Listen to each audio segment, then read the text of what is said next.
It is fun. What's your favorite thing about Chalet, Parker? The snow. Yeah, there's not a lot of snow maps on this game. It is something that we lack a lot of. I think it's nice for that. Yacht. But we don't play Yacht though. Yacht and Chalet, are those the only two snow maps? Off the top of my head, yeah. Anyway, let me hang on.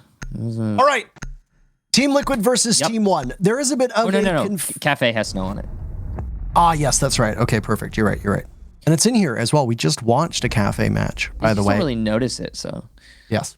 So there's a bit of confusion in regards to what is going on in the upper bracket right now. Prior to FaZe winning, Team Liquid had locked their spot in. They sit at 5 points. FaZe Clan sit at 5 points. In fourth, the current upper bracket would be Empire, BDS, Liquid, and FaZe. Team One are in fifth with 4 points. If Team One wins here, Liquid, FaZe, and Team One all finish with 5 points. They get thrown into what's known as a mini league. We're not going to break down every single possible scenario for you because your eyes are going to glaze over and you're going to stop listening. So let's just say we'll wait to see what the scoreline is, because there's a couple different scorelines in this matchup that will potentially change the round differential between these teams, given that Liquid and Team One are going to be playing in a head-to-head as well. So we'll just kind of cruise through the match, and if a certain condition is hit, we'll talk about it then or in the next round and onward. But needless to say, Team One are going to want to win this matchup to secure their spot in the top 4. Yeah, that is the focus here. Team One definitely going to be gunning on all cylinders if they're aware of this. We've actually had some instances where teams weren't aware of their potential to qualify for certain things, so I sure hope they know. Anyway, we now officially into the lobby. We've got the first site being chosen here, the very worst site on this map, at least in SI so far. It has a whopping, I think it was around 20% success rate. I'll double check that right now. Yeah, a whopping 22% success rate on Bar Gaming. It's a bad site. We see it play a lot though. 10 seconds to insertion.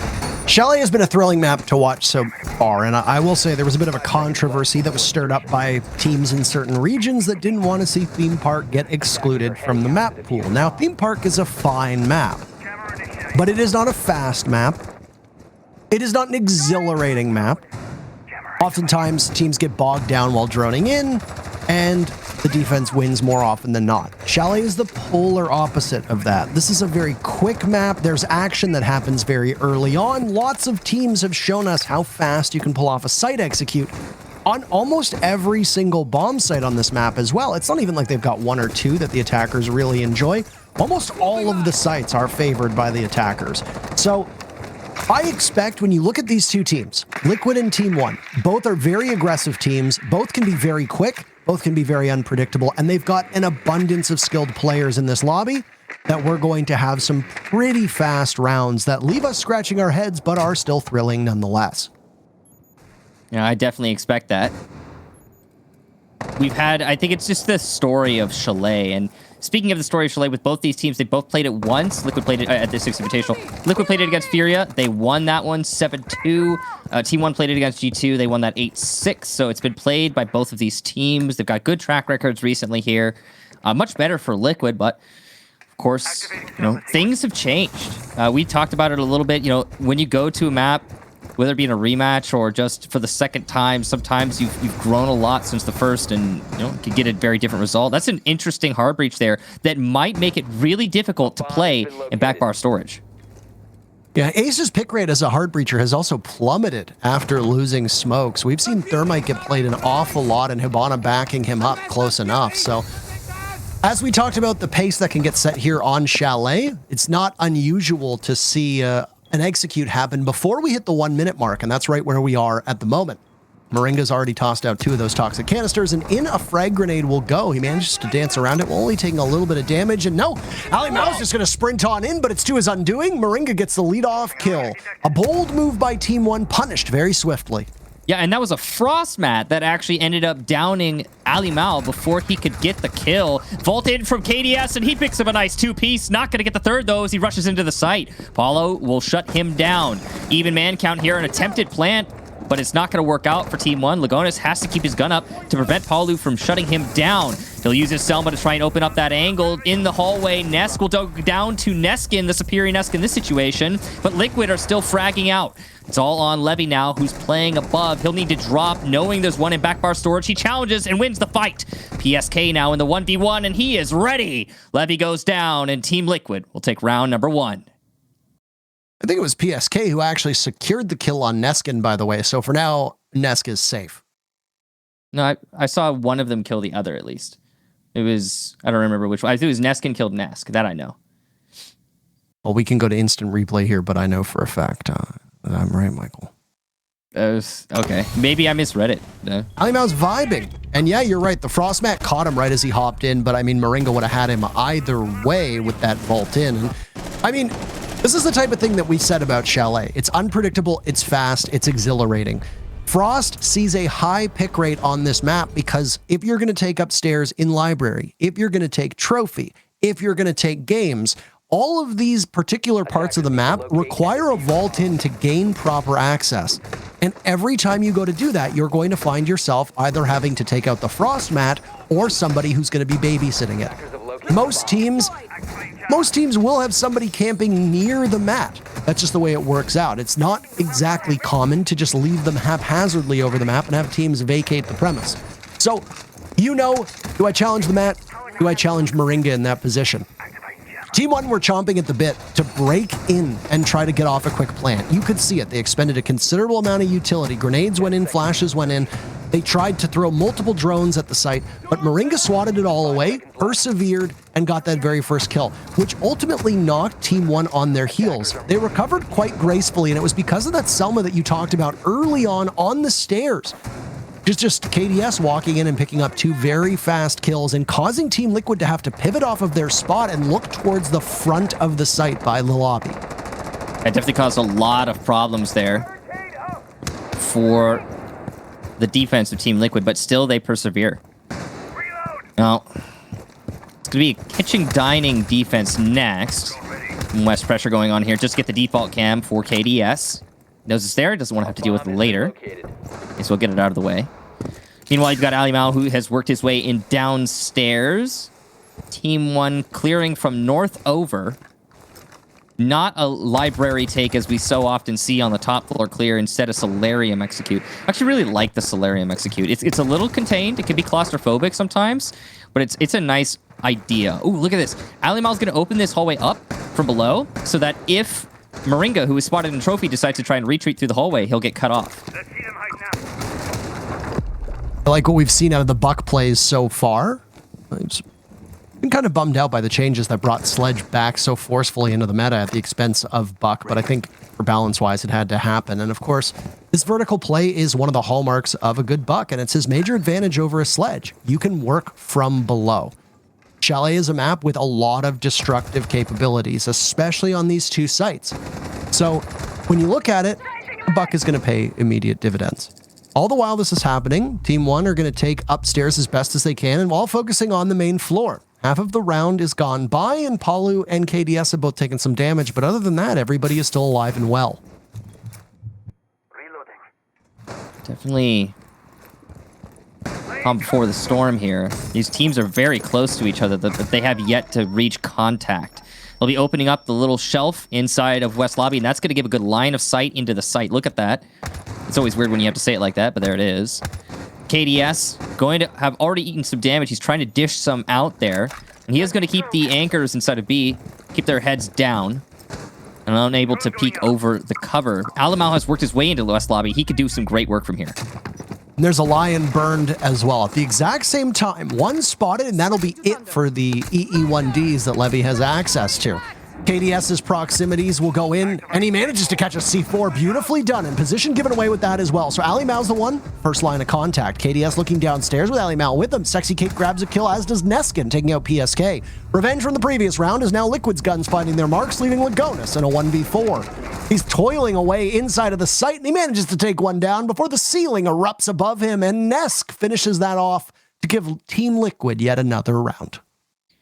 Big round there for Team Liquid, and the biggest problem for Team One was the fact that they did not clear out the top floor. It's curious, if you're going to be doing a Solarium take, or what you would consider to typically be a Solarium take on a North Over, you do need to take Solarium and then the rest of the top floor by extension. But instead, it was actually a trophy take for Team One, and they went below, which is cool and all, but really lacking a lot of control upstairs, and it caused so many problems. I think 3 deaths to the defenders roaming above. That is unacceptable.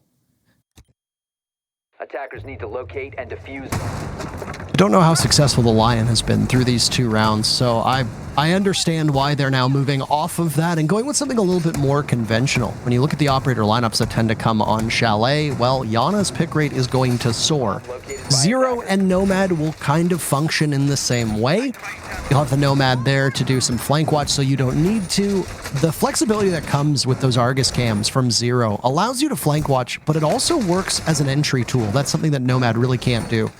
A Nomad bringing flashbangs, though, is also integral if a defender decides to bring Rooney. In this case, Liquid are foregoing that. Instead, we'll see a Legion to try and slow things down as best as they can. Frost emerges yet again as, well, we talked about the Solarium takes, and there is a perfect opportunity for this to happen as the bomb site will be upstairs in Master.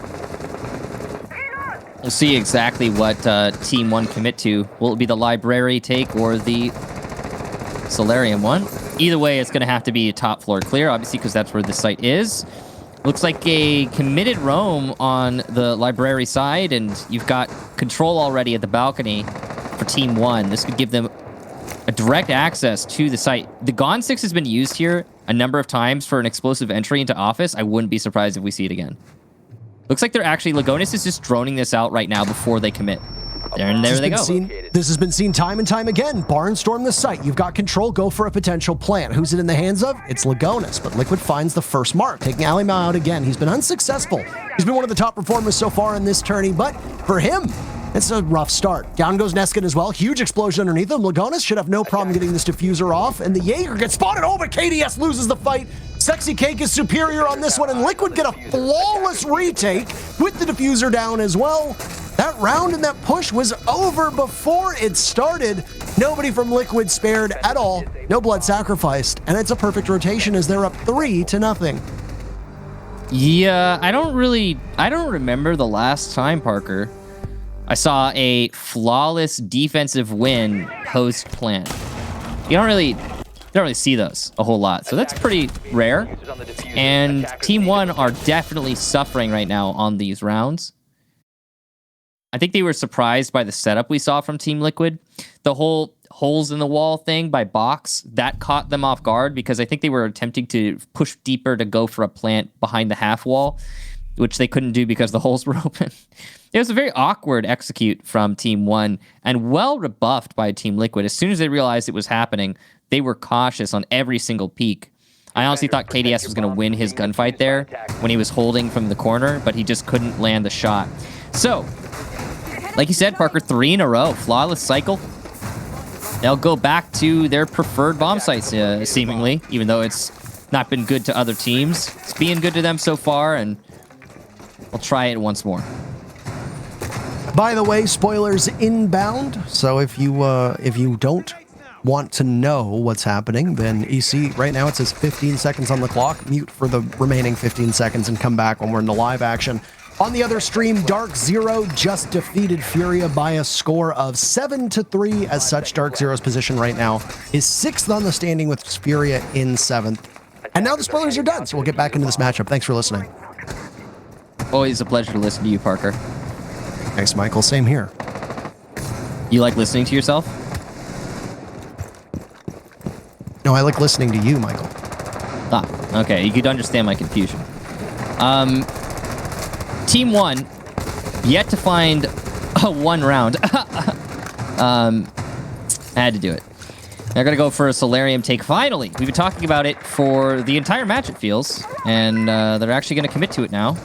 Getting on the rappel and ready to execute here. Of course, it is a bar defense, so this is a clear over. They're going to want to get rid of the roamers upstairs, all the way over to library, one step at a time, and then go for the vertical play. Ali Mao has been entirely unsuccessful on entry so far, and Team 1 usually succeeds when he can find the scoreboard. But right now, Liquid are just utterly dominating Team 1 in virtually every single manner possible. Lagonis, as well, another high-flying performer from Team 1, he's gone, punished for his entry, and taken out of action. Gone 6 goes off with Neskin as they are still looking over towards Solarium from above, and Ali Mao in office has his own business to sort out. The entire north side of the map on that second floor looks to be in their control now that they've taken Sexy Cake out of action. So Ali Mao's entry, well, it's technically not an entry in this point because Lagonis is already dead. But Ali Mao's entry to the building works out successfully. Taking Sexy Cake out of that action now gives complete control to the north side of that second floor for Team 1. I like that. I like what you did there at the office business. It was very subtle. Thanks. Control of Chimney is paramount here for Team Liquid. If they control Chimney, they have the shielded back stairs at the top of it. They get a nice crossfire. No crossfire needed, though, for Palu, who picks up kill number 2 for Team Liquid. Now Team 1 definitely going to suffer when it comes to that execute into the site. The roamers upstairs for Liquid at this point could fall back should they choose to. But again, because they maintain that crossfire between Chimney and backstairs, they don't have to fall back. And that's going to give them such a potent hold up on the top floor. Nesk on library stairs, playing behind this deployable shield puts him in such a strong position as he can just anchor that down. He's scooted over now to library with PSK not too far off, and they have a numbers advantage. You said it yourself. If a cross is established and you go for a trade, you still come out ahead. And because of this, Liquid will win every single trade-off and refrag simply because they're already up. So for Team 1, you'll slowly inch your way in towards the bomb site. Some jiggle peeking going on, but nobody can connect right now with Palu. They've equalized at this point. KDS takes down PSK. Palu, right next to the toxic canister, sees the Yana of Neskin. It's no clone, it's the real deal. Try to do as much damage as you can, but pivots around that corner. KDS wins that gunfight. He wanted some redemption, and there it is. He now marches in with the pistol and takes out Moringa as well. Ali Mao getting Diffuser down means that Nesk will have to do his best. And you've seen Nesk do it. He wins the Nesk fight against Neskin, but he won't be fast enough to stop the disable. Oh my, he gets that one, leaving KDS and him in a 1v1. Diffuser down, it's within reach. He'll look to retake. Who has the intel? Nesk does, he's better. And over for a celebratory jaunt. He wins that duel out. He just needs to find the diffuser, but he doesn't know where it is until he does. It's in the corpse of the buck. Look at his face. What noise would he make, by the way? He's playing Operation, Michael, trying his best to navigate and not get zapped, but Liquid's up 4-0. That's probably all of Team 1's faces right now as they take a huge L. Delivered special by Nesk. What a round from him. Double for Palu to start off the round. And then things get a little bit tricky when Palu loses that fight. This kill here from KDS opens things up for Team 1. That entry from KDS is just wow. And honestly, I thought that completely locked up the round for Team 1. I thought they were finally on the board. As soon as KDS gets that entry, that pistol kill, that must have locked it in, surely. But no, you can't ever count out Nesk. You just can't do it. And 1 versus 3, no problem for him. It'll be a tactical timeout for Team 1, and I think that is appropriate considering we're playing Chalet. One of the hardest to hardest to defend sites, or maps actually, in general, in this entire tournament. And so far, Team 1 have yet to win on the favored side. I'm aware that these teams are in the same region as each other, and they have spilt blood across many servers as they do battle in BR6 and various other competitions that they have decided to share a server in. But I like referencing a tweet that came out here. And as somebody who's never played Rainbow Six at a competitive level, I cannot attest to the truth behind this statement. But it was tweeted just a couple days ago by Lycan, whose team is not in the same group as Liquid. Coach of Space Station tweeted, "You haven't really played International Siege until Nesk has slammed you. It's a rite of passage." And how true he is. Every single team outside of Brazil that played against a Brazilian team when it was known as the most aggressive region in the world says the same thing. You're not ready for it. You're not prepared for it. Nesk played that one perfectly, holding down library stairs, taking engagements when he knew he had a chance. They still had intel on Yana playing, by the way, inside of the coat closet. Knew where she was. Nesk can play off of that. Holding library stairs allows him to also take control above if he wants to head up to the library portion, or if he wants to be able to rotate quickly into games, attack bar from the back, or cycle through main lobby. And it was something I wanted to touch upon, actually, when he was sitting on that deployable shield before the action started, but we ran out of time, so thank you, Nesk, for allowing me to do that. See how many more beautiful clutches we'll get out of Nesk in this match. But that one right there is definitely going to be one for the record books. You can write that one down and show it to all your friends, and it'll definitely be one that adds to his lengthy montage competitive play. Sexy Cake has taken the reins on the Jaeger here, and he'll be roaming by Chimney. See what he can do. It's definitely a common position for your Jaeger to be playing on the single reinforcement. We've seen this a lot. It appears to be the preferred way for the defenders to hold on to library, and it makes sense. Entirely does. It's an exhilarating round. And Palu starts it off. Liquid have been very strong on getting opening picks. First duels breaking in their favor means that you're always playing at a deficit, and especially the earlier, the worse. Oh my, Alimao gets surprised by Palu's positioning. Still nets the kill, but that one could have been potentially bad as a shot whizzed over the shoulder of Palu. He could have very easily turned on him. Lucky for Team 1, they walk away with it. That's going to be an advantage actually brewing here for KDS as he takes down Sexy Cake. That's big. Not going to be a re there from Ness as he gets shut down for the backstairs, and it looks like it's all over. Oh. KDS walks in with the pistol. Team 1 will take the round. That is a fast series of events for Team 1 and works out great. Well, they call a technical timeout. They discuss it amongst themselves, and obviously they like what they saw, and their strategy pays off well. Some motivation on their part is desperately needed as Team Liquid have taken 4 rounds on a chalet defense. That is exceptionally rare. It is so uncommon given the way that chalet tends to play right now. As an attacker, you can exert a lot of influence with quick drone work, tons of soft destruction, and the ability to take map control quite fast if you know what you're doing. But Team Liquid's defenses have been very stifling, and Liquid's unpredictability is both often a blessing and a curse. In this particular instance, Liquid's inability to get pinned down while still having 1 or 2 players be the bedrock of their defense. Whether it be Moringa, whether it be Sexy Cake, whether it be Nesk playing closer to the site. Team 1 don't seem to know how to divide their forces. They've struggled on entry, they can't clear out the roamers, and then they're often weak and have to limp into an execute where the anchors are prepped and ready on Liquid's side of things. I love how much we're seeing this Frost. It only took, I want to say it only took a few months of seeing Frost in comp play for her to become normal. But I want to mention, she used to be such a joke of an operator. It only took a few tweaks to make her incredibly viable. Mostly it's that sidearm shotgun, the shield. And the fact that you've got a 1.5 on a no recoil SMG with 35 bullets. Anyway, so it's cool to see her. Now, Liquid have put up one of the best showings we've seen on Chalet defense so far through this invitational. Again, before this match, Chalet had a 39% defensive success rate, which is like ridiculously low for Siege. And I'm sure that'll probably change quite a lot, actually, after this this match's stats are tallied. We'll see. Now, once again, Team 1 have taken below, and they put their buck here to try and cut off Trophy. This is for rotations. From that hole, he can see the staircase. From the hole he's about to make, he'll be able to see the hallway. And those 2 holes give good coverage of the rotations for the attackers and make the defenders think twice about rotating by Trophy. As our good former colleague Emzo said, holes go both ways. So it's not just a powerful position for Ali Mal, but a good sight and a correct peek can also be his undoing. But he has the advantage of being downstairs and them not knowing his current location. This is a very similar setup to what we saw from Ali Mao before, and there he goes. He sees the feet of Sexy Cake, but just simply cannot do enough damage. Good news for him, KDS can.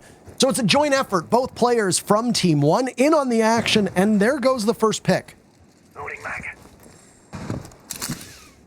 That's a really important one to start things off. Sexy Cake on the Jaeger not going to be able to participate in this round any further. Now, it's a Solarium over, it seems, as Neskin has actually made his way in already. Wait. Yeah, I mean, that's him. Weirdly, his name is not displaying, but that doesn't always. Sometimes that happens. Yeah, look, there it is. Maybe it's on the roof. Yeah. It's not on the roof. Spectators. So KDS gets his second kill. Down goes Nesk. And once again, we're seeing Team 1 just kind of walk away with the round. It might be a little bit late here. They could at best end this 4-2, but it's looking like they want to. If there's a hop-in on Trophy, though, they will find themselves fell at the hands of PSK, who gets droned out, so he has to move. Trophy is now free real estate for Team 1, should they choose to use it. Polly will rotate now downstairs as well to try and maybe cut somebody off at the pass. A run out is on the board. There he goes. Anybody on rappel? Yes, he catches Levy, who's still on drone. And goodbye to the Nomad. Levy hasn't been particularly effective on the score sheet and will not be in this round either. Palu taking that and running with it upstairs, taking some damage. Reflexively looks over in the wrong direction, though, and now repositions for a fight coming over towards Master. PSK punished by Alimau means that Liquid trails in a 2v4, and it will get even worse, leaving Moringa in a clutch situation. He's going to lose some of that wall to the Selmas, but he swings on out, flattens the Zofia, and immediately pivots. Diffuser going down. He looks to the right at the wrong time, and Neskin punishes him. The first half in the books. Team 1 manages to salvage it after going down 0-4. A timeout allows them to pick up 2 rounds, and now we're on to the second half. Big rounds there from Team 1. You could see they're starting to make a little bit of a recovery mentally. That's important. But the first half ends and Liquid's still way, way up, and it's not the normal way, way up we're used to. Usually, right now, it would be Team 1 up 4-2 as we transition into the second half. Or at least it should be on Chalet. But it's the opposite. So Team Liquid are in a great position. They can generally be, I think, a little bit more relaxed in their play, considering their advantage that they gained in the disadvantaged side. That last round, early picks, Liquid just never recovered. They made an effort, though. I mean, it's cool to see them going for those long runouts from front door, for example. It's pretty wild. Didn't work. Got a kill, but didn't recover the round. So well done to Team 1 getting that early advantage and never relinquishing it. I mean, here's the problem. Even if Team 1 settled themselves, settled their nerves, and were able to come up with a more cohesive strategy on attack, which I would say they did. They looked far more confident, they were more methodical, and they weren't just rushing into their death. They've now lost the favorable side on Chalet, and Liquid, who is a team that doesn't historically have a problem of making noise on attack, is now going to have the upper hand through the final half of this map. You often find yourself losing the battle in the first half of the matchup, depending on how you play it out, and it's entirely possible that this happens for Team 1. Obviously not calling into question when they took that timeout. I think it was a good time to call it. I think you'll agree with that. But the problem is that the damage might already be too much done for Team 1. Yeah. I mean, would be unfortunate if they weren't able to recover here. But it's definitely possible. I don't count them out yet. Team 1 have had some really impressive performances so far through the group stages. And even though they definitely failed a lot today, lost to FaZe, lost to Cyclops, they've still put up a heck of a fight in previous matches. I mean, heck, they beat Dark Zero in on the 13th, on the, what was it, the third play day for Group A? No, second play day for Group A, third play day overall. It's been an interesting journey for them, and they've definitely proven themselves. So even if they lose this match, they are still going to be in the playoffs. They just wouldn't be make it into the upper bracket. It's a risky situation for Sexy Cake there, though, as he doesn't actually venture too much and manages to open it up. And now a sightline will follow, but some of that pesky reinforcement still in his way. Grenades in hand, so he can try and throw them through. It doesn't look like there's a Surya gate to stop him. A deployable shield might cause him some pause, but good news, he's got explosives to take care of that. Halfway mark now as Liquid will try and circle to take control of where the site is not. They need to try and alleviate the presence of the defenders that are playing from above. There's a hard wall there, by the way, so no damage can be done from the firing of Paulo, who's now looking for more after taking out that Banshee.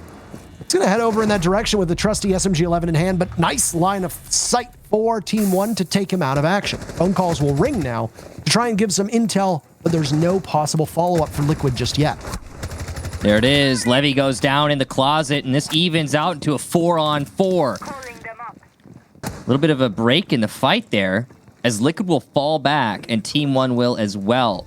It is, of course, a dining kitchen defense, so that clear upstairs, netting what it could, and it's actually PSK to take down KDS, who puzzlingly was trying to push up the Solarium stairs. That is not the right call in this situation. Alamal will correct course, though, as he peeks out through dining door. Gas canister to delay, and the push is going to be much more difficult for Liquid as we hit the last 15 seconds. Team 1 just need to keep themselves alive and hold on to these bottlenecks. There's an extra hole in the bottlenecks, though, as the breach has been made earlier in the round. C4 denies the plant. Lagotis also gets one elsewhere. It's just on Nesk. He has to find 3 kills in 3 seconds. It's not going to happen. He'll get none as Lagonis swings him from kitchen, and Team 1 will take a defensive round. Damage done, but nothing gained from it whatsoever. And that puts 3 in a row now for Team 1, who have seized this motivation and seized this enthusiasm and are just carrying it onwards. The one thing I just will say about their disposition is, well, even when they were losing, they were still singing, they were still cheering, and you could see the multiple cams that we had of Ali Mao after the rounds showing that there's still a lot of elation. They're obviously not bogged down by this. They know that their place in the playoffs is secured. The question is, will it be top 4 or will it be in the lower bracket? A victory over Team Liquid solidifies their spot in the top 4. They're getting close to that, or at least close to being able to tie it up, as this is an impressive 3 rounds strung together. Once again, I will say, and we will continue to repeat this, they are playing on the less favorable side of a very attacker-sided map. Now, if Liquid wins one more round, they will secure themselves 3rd place. And if they don't, Team 1 can take that 3rd place away from them, supposedly. So in the head-to-head. So let's say Team 1 just barnstorms back right now, and they win all rounds, and it's a 7-4. They actually would apparently be in 3rd, which would put Liquid down in 4th and FaZe in 5th. That's my understanding. So one more round could make all the difference here for Liquid. Now, they're going to go to, or rather, Team 1 is going to go to a bar defense here. They brought the Alibi on Levy. That's an interesting pick. You don't see Alibi a whole lot, but she could be pretty useful, actually, at this level, if employed correctly. And usually, you're going to slow down the attack just ever so slightly with the Prisma. Even a couple seconds of consideration could be useful at this level. All of them still remain in the pockets of Levy, so I'm curious as to where he's going to put them down. One problem that Levy has had so far through these 7 rounds is he has 1 kill to his name and 7 deaths. He has not been particularly effective in the offensive firepower department. If you're going to play as Alibi, there's a couple reasons why. One of the most common ways that we see these Prismas deployed is through the soft wall, so that when in very common pre-fire spots, the attackers are tagged and will need to stop for but a moment. It's also a brief bit of information that goes to the defenders, which can be crucial ultimately in determining where those defenders or where those attackers are going to come from and where you want your defenders to play off of. Levy hasn't set down a single one of those Prismas just yet, so it's anybody's guess as to how this Alibi is going to be used. There goes one, as a logic bomb also comes out from Moringa. Still the back stairs, pressure on that shield, and there's even one by Chimney to help out Neskin in his hold. Again, this crossfire, difficult to deal with if you're trying to confront it directly, and I don't know if Liquid's going to want to even contest it. Usually you go for an attack somewhere else if you can't deal with the shields, and right now Liquid seems to have completely vacated that push. They're droning it out, but there's no one near to push into that top floor. They're all set up on the top, on the roof. Oh. It's a nade stack to get rid of the shield. The ADSs and the nades follow, but the magnets are being thrown out. They need to do this quick, and it'll work out. That magnet was just not fast enough. It wasn't primed and ready, so while the ADS was burned out, the magnet will still be there, much to the frustration of Team 1. Neskin in particular was just a half second off. There goes another Prisma. Looks like it just got tossed out from Levy. Paulo surveys the damage that's been done over towards Library. Levy's fallen off this position that he was holding at the top of Library stairs because there's no deployable shield. Less cover means that he can't really do too much. Though the cover that's there is the Alibi Prisma, and he can work around that clone. 3 drones for Team Liquid with 45 seconds remaining, and the final logic bomb used by Moringa will hopefully help Liquid gain some information. They'll toss out flashes. Moringa now playing by the balcony. Still, he also surveys the damage that's there. Out goes the Frostmat. He hops on in. Nesk starts off the killing. Alimo answers back. Team 1 looking as sharp as they can, but they find 2 kills to Liquid's 2. Equalized at a 3v3. Nesk is in. He picks up the double kill. Moringa trying to find information as best as he can. Alimo and Lagonis last alive for Team 1. Down below, 15 seconds left. Alimo's caught out, though. He didn't know that somebody was playing on the main stairs. Lagonis will have to clutch up in a 1v3. If Team 1 can do this, they'll be tied up. If not, Team Liquid stretches the lead that they currently have. Lagonis knows there's somebody at the bottom of main stairs. He can't outduel Nesk. Few can, and Liquid take the round. Big round there from Liquid, and that does mean that, as far as I can tell, Team 1 will not be able to take 3rd. They could still take 4th, though, I believe. They just need to get the win. So, that's Liquid securing their spot at 3rd place, from my understanding. 5 seconds to go. And Team 1 are seriously on the back foot, struggling to win on these defenses. They're going to switch up their site selection. They'll go to Master. So that last round, despite the great setup from Team 1 with the double shield crossfire, the one we so typically see, because Liquid was able to get the backstairs shield, the crossfire was lessened. You could still peek from the staircase, but it's a huge risk, which meant that the Wamai playing by Chimney was feeling a lot of pressure from the balcony and through the direct push in from Piano. So just in general, you're not able to play as aggressively as you'd like as those roamers upstairs for Team 1. Despite this, Team 1 did manage to trade out evenly upstairs, but then they doubled down and tried to re-engage the top floor and attackers, and that ended up costing 1 extra player, which cascaded in the round going in the favor of Team Liquid. It's a rough spot.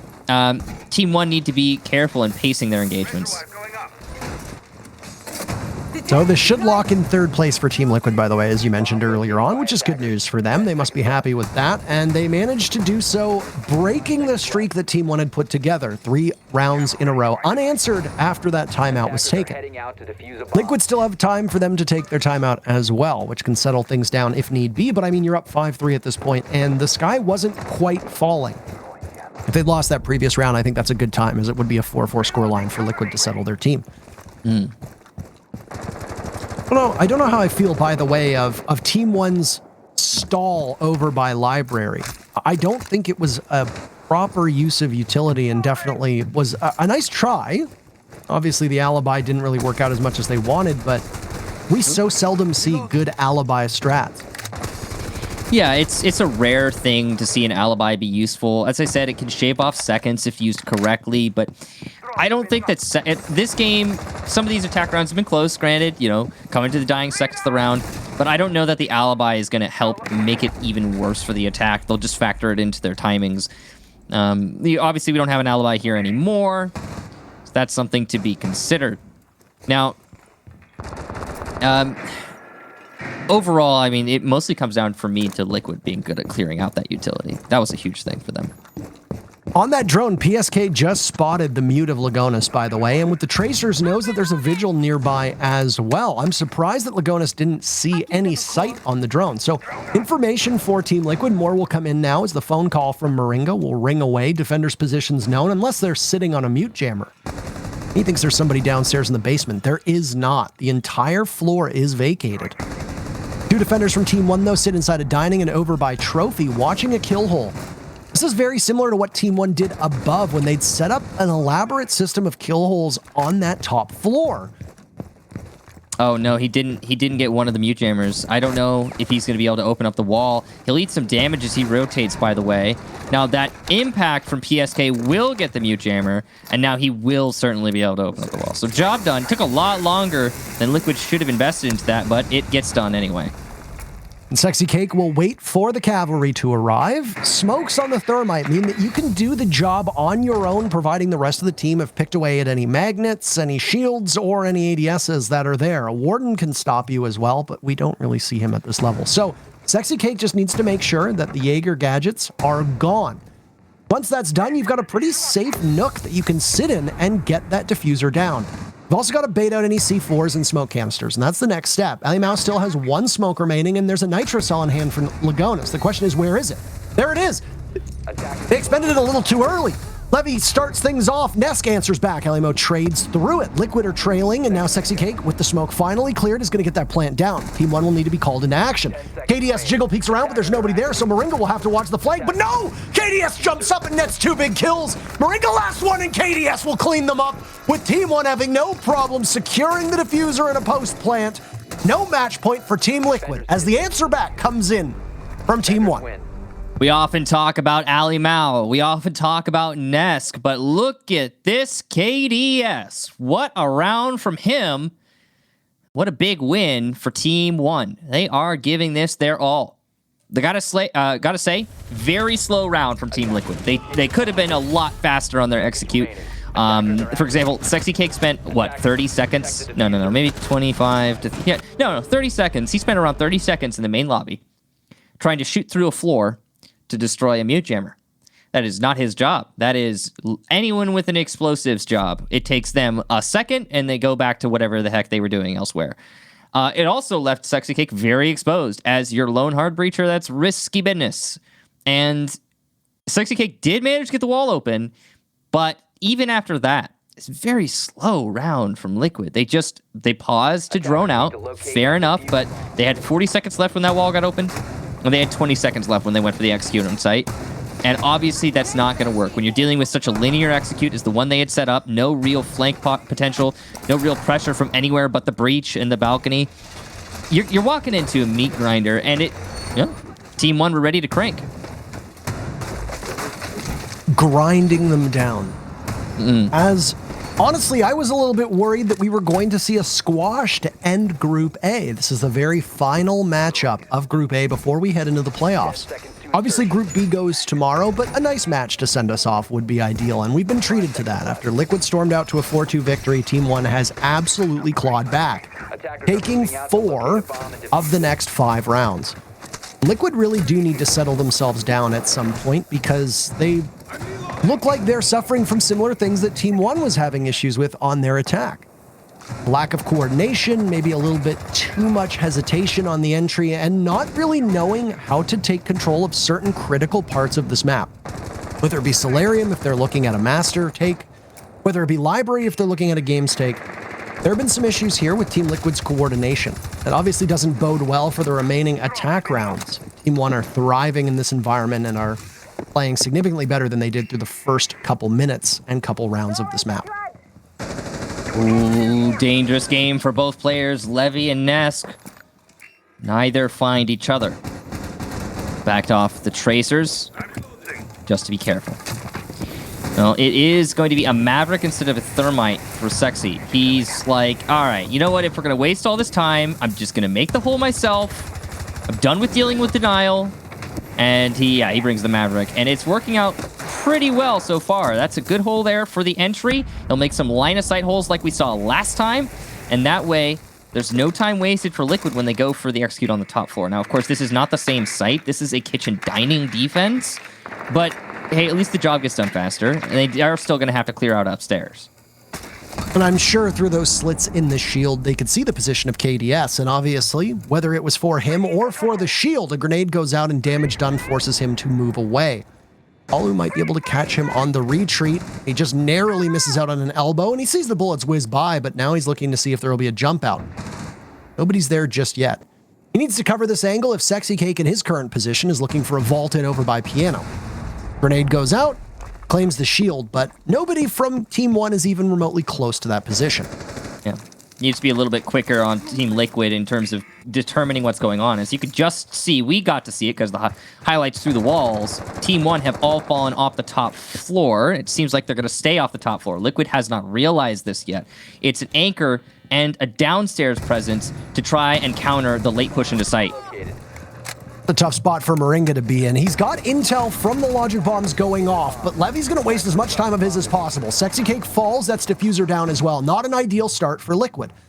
Levy repositions, expecting somebody to come at his from Trench, but he watches the doorway and will need to look elsewhere as he's just going to waste his own time at this point. Palu smashing from above. But Sledgehammer's doing good work, but his gun's not going to be able to as he misses out on the target down below. A frag grenade is ready with somebody's name on it. If you can drop an anvil on their head, there it goes. Moringa gets taken out by Nesk after picking off Levy. Alamo down as Lagonis gets a kill, and everybody is in on the fun. Nesk punished now, leaving Palu in a 1v2. To tie the matchup, Team 1 just need to control their recoil and get in on it. With a second left, Palu won't be able to clean up on site. He nets 1 kill, but it was keep away from Team 1. We're tied up, 5-5. Wow, what an awkward series of engagements there. We didn't really see a lot of direct confrontation, a lot of side-to-side combat. Very awkward. And 5-5 is a good scoreline for Team 1. They're still vying for that upper bracket spot as far as I could tell. It's not third. So there's pressure on them to get the win here. That clear on the top floor from Liquid, a little bit slow. A little bit. Ignore that. Just, hey, you didn't see anything. All right? That's, don't mind that. Don't look at the script behind the accidental flash of the win screen. Tactical timeout for Team Liquid. They're going to consider their options here. The timing always comes into play as to whether you want to do it earlier, whether you want to do it later. If you can put a team on what you feel to be the razor's edge, or they feel to be the razor's edge, then they can call it. And well, if you take a timeout in the first, second, third, fourth round, whenever, and you're not going to be able to settle things down later on. Team Liquid started off this map with the upper hand. They were playing well. They were unpredictable on defense, and Team 1 were, I think, being a little bit too confident in how they could take map control and entry without giving proper respect to the positioning of Liquid. That lack of information often resulted in them getting punished. They surrendered the first couple picks in a number of rounds, and that snowballed, allowing Liquid to take that 4-2 lead, as we talked about. But that 4-2 lead from Team Liquid feels like an entire match ago, because since then, Team 1 has been an absolute powerhouse, playing off of good intel, working with one another. And I mean, honestly, it hasn't really been just because one player has simply improved. Everybody on Team 1 has done what they need to do. Some obviously more impactful than not. It's hard to look at the scoreboard on the right-hand side of your screen and not single out KDS. He's been superb. But when he was on attack on those 2 crucial rounds, he was getting droned in and playing off of that intel that was conveyed to him by the support players. On defense, once again, he has roamed, often supported by his team and by information that's been given out. Yeah, and you're always going to have somebody who stands apart. Like, I find that so common. There's very rarely a match where everyone on the team is all contributing the same amount in terms of the kills. And we have seen those matches, to be clear. It's uncommon. It's more often that someone in particular, in this case KDS, when it comes to Team 1, will stand apart. On Liquid's side, there's a lot more even of a split, but you get the idea. I like that that's being opened there by Levy. That hole above main stairs does 2 things. Number 1, it offers a rotation for any roamers much faster than going through the main lobby. And number 2, it prevents the attackers from confidently pushing down main stairs. If they haven't fully cleared out the roamers, they might expect to be peeked from that hole at any time.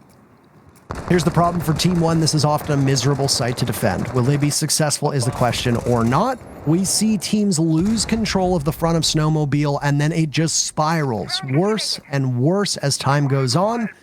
Already that avenue into the site has been opened up.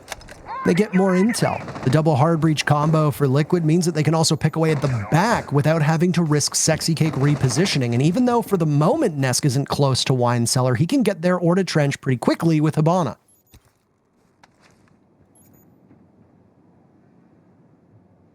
Still lots of roamers here for Team 1, so that's the first consideration that must be made. At least, I think I saw 3 at the least. The breach is open. Yeah, actually, it's 4 roamers right now. Currently, the only anchor is Lagonis. He's got his yokai drones to deny a plant. You can see he actually has one by the snowmobile breach. So this attempted plant from Liquid in a second might be stopped by the yokai. Levy hears it right by the bins, and he'll push up amidst the smoke. A simple knife, his position not given away, no bullet fired whatsoever, and he gets out of there like a ninja. Stealths in, gets the kill, and he's gone. Like a whisper in the night.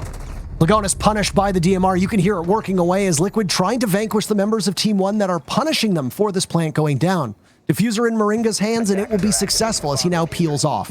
Neskin and Alimo know what they have to do. They've got their work cut out for them. Alimo gone, so Neskin, to stop Team Liquid from going to match point, will have to deal with that gaping chasm between him and the attackers.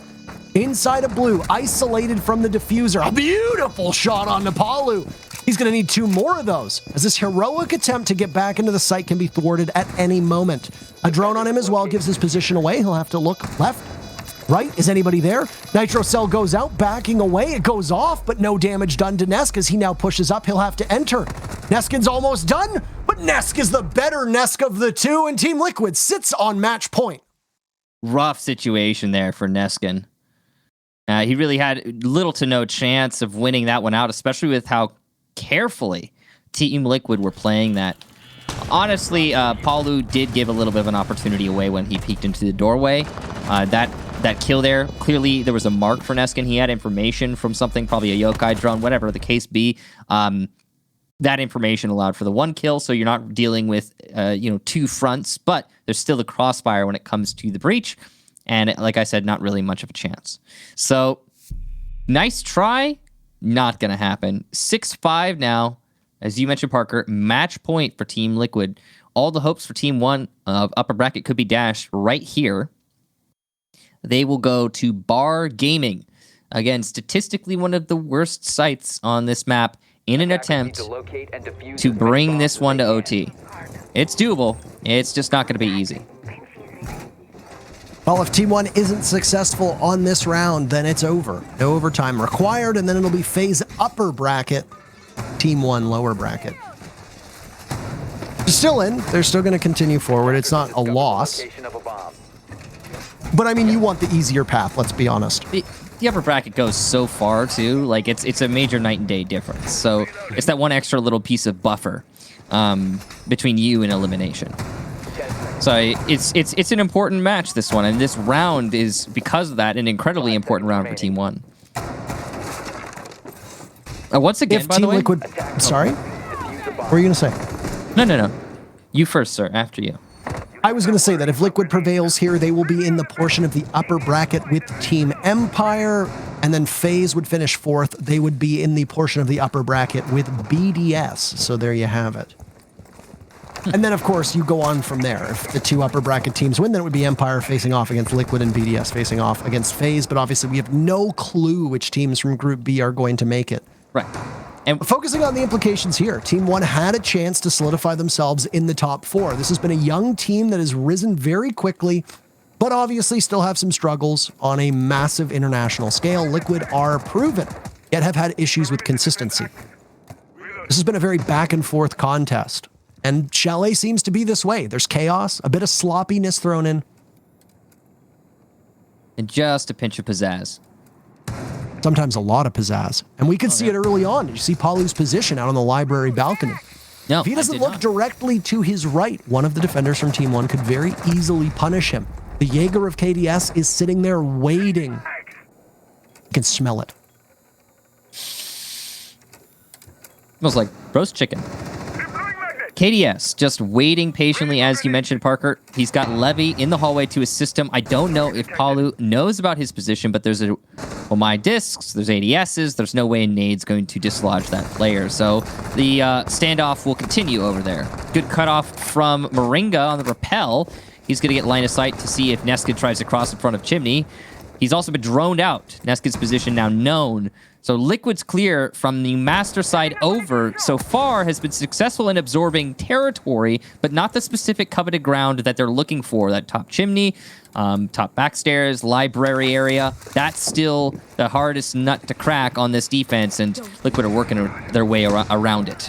We've been skeptical of the alibi pick, but it will obviously be a crucial part of this hold. In order for Team Liquid to get the control they want, they'll have to cut through the ADSs and the Wamai discs. They're both there, and Elimel capitalizes off of PSK's negligence. An easy kill from the back as he stabs it through the backs of Liquid. And he will continue to rotate. Phone still ringing away, shoulder to shoulder with Levy downstairs.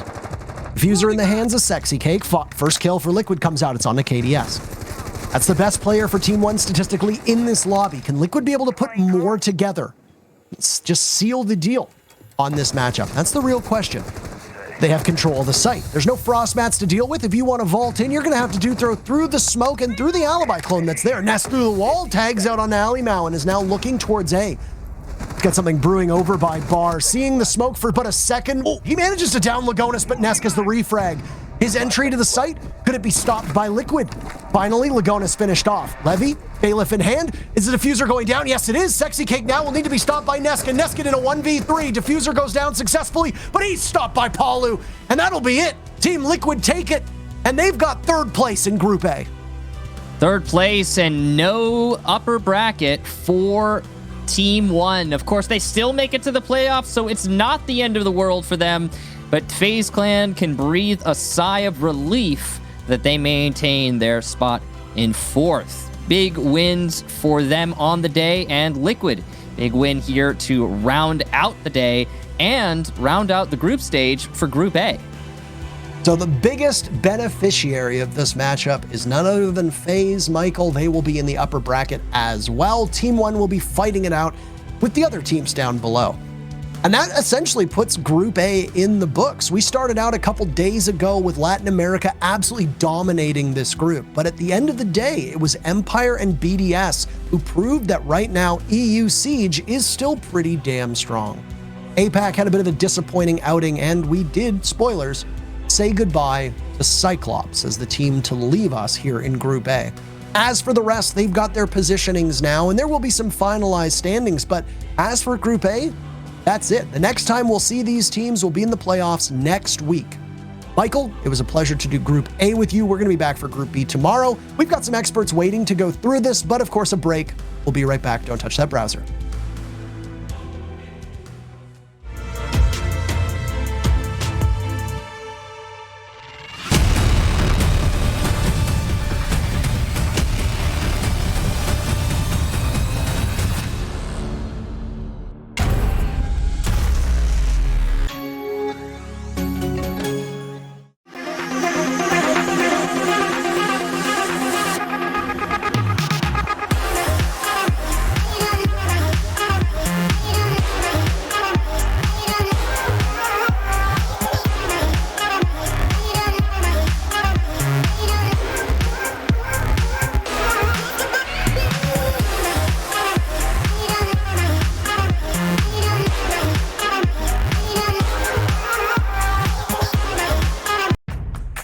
What does it take to create a secure community? Join us on the second episode of I Call Next as we discover how to protect what's most important and enable worry-free play.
Liquid have done it there against Team One. They managed to secure themselves into that third place spot. By no means an easy game, a game that Team One had a chance in, but ultimately Liquid on the day just a little bit too good.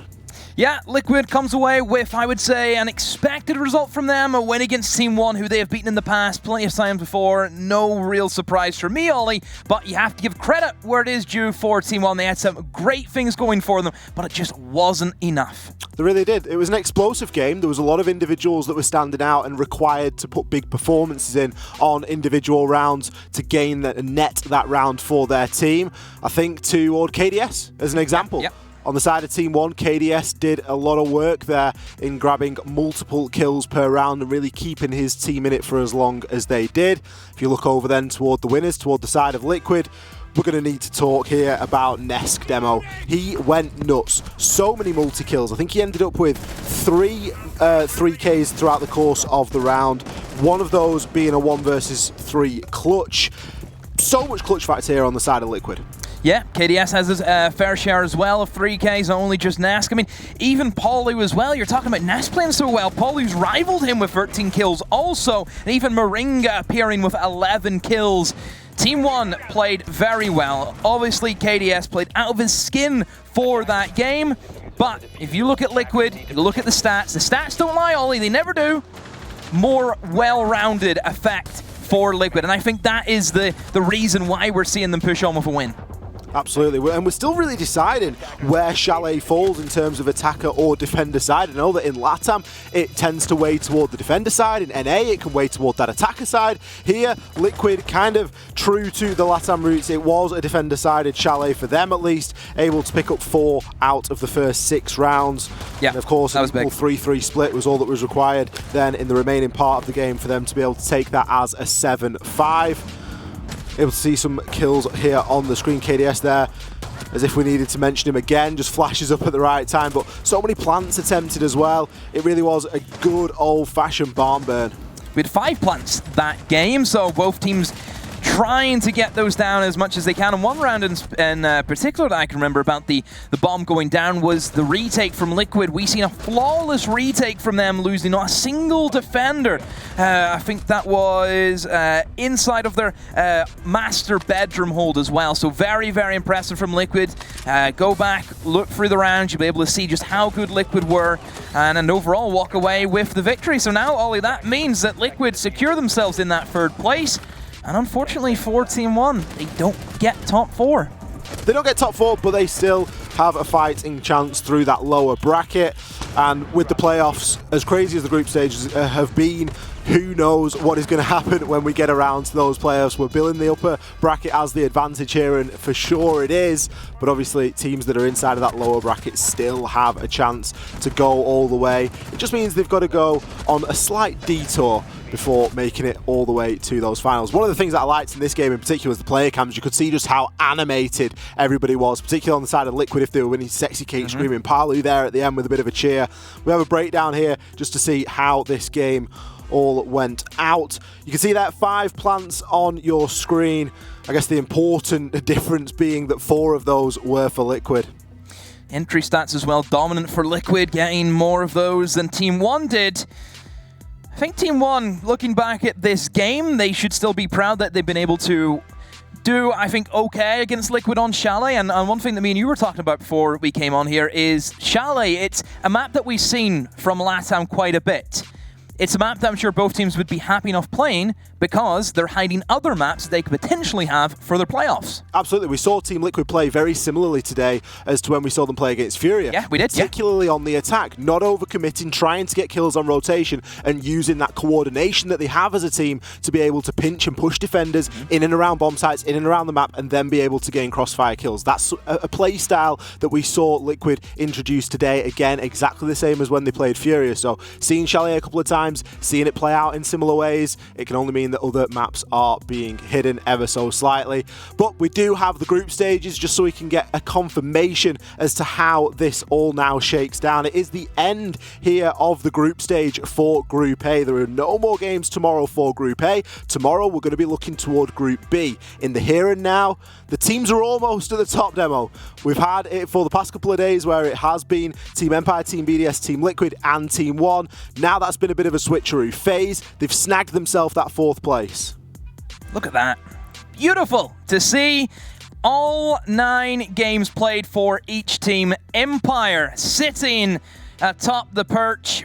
8-1, of course, having that tiebreaker against Team BDS is enough to see them through in that 1st position. I think BDS probably kicking themselves that they aren't first. I think there's big potential as well for, honestly, Empire and BDS to go 9-0. That's how close it was in their game. At the bottom, Cyclops, we bid farewell to them, Ollie. A gallant effort. It really was. They've given a good account of themselves. Ace said it perfectly when he was on the desk earlier with Dez, and he said that he thinks that Cyclops can hold the heads high. I would like to echo that. I think they can really stand proud at what they've been able to show us here. I'm sure they're going away with more fans than they came with, and everyone's going to be keeping a keen eye on APAC Stage 2 when it all kicks on off. So we do bid farewell to Cyclops, but we do now have our locked-in teams. Yeah, of course, sad to see a team get eliminated inside this competition, but we still have plenty more teams that, hey, we have to find out who gets eliminated next now, don't we? We do. There is always a team that is